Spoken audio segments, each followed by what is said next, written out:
Hai, have a nice day. Hari ni saya akan kongsi dengan anda apa yang ada dekat dalam bahagian kabinet sebelah kiri sini lah. So untuk bahagian sini kita buat pintu honeycomb door, dan untuk bahagian sini ada ventilation panel warna hitam. So untuk bahagian sini lah consider tall kabinet, di mana bahagian sini kita gunakan sistem pocket door. Okay, so untuk anda yang nak allocate anda punya appliances macam rice cooker, blender ataupun thermomix ataupun air fryer, anda boleh letak dekat sini. So kita buat 3 tier lah. Akhirnya ada tier yang pertama, anda boleh tarik anda punya rice cooker anda ataupun anda punya air fryer anda, boleh letak kat sini. Satu tier aluminium drawer ni boleh support 35 kg. Dia boleh support 70 kg. Saya ingat 70 kg.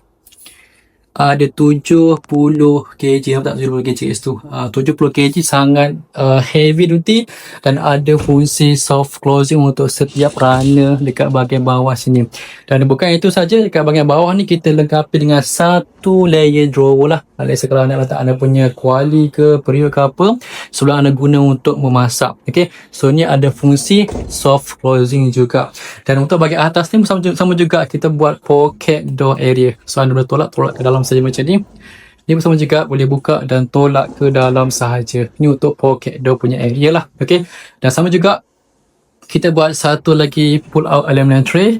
Dan apa yang paling best sekali, saya dah allocate awal-awal kedudukan plug point dekat bahagian atas, bahagian tengah dan juga bahagian bawah, dan dia punya switch point dekat area sini. Masa kalau anda nak guna katakanlah kat sini anda allocate rice cooker, anda tak perlu susah-susah masukkan tangan anda ke sana untuk petik plug ni. Anda hanya onkan ni saja seperti biasa. Anda boleh petik kat sini. On, off. So dia sangat praktikal lah.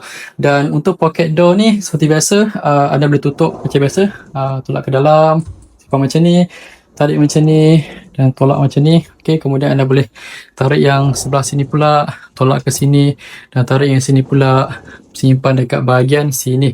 Okay, dan untuk bahagian sebelah dalam ni pula ataupun atas ni ada satu lagi ruang simpanan yang agak luas lah. So inilah bahagian sebelah kiri, dan ini pula ialah bahagian sebelah kanan menggunakan full daripada aluminium. So saya rasa video ini akan agak panjang. Kalau saya teruskan dengan bahagian sana, saya akan share dekat anda next video untuk bahagian sana.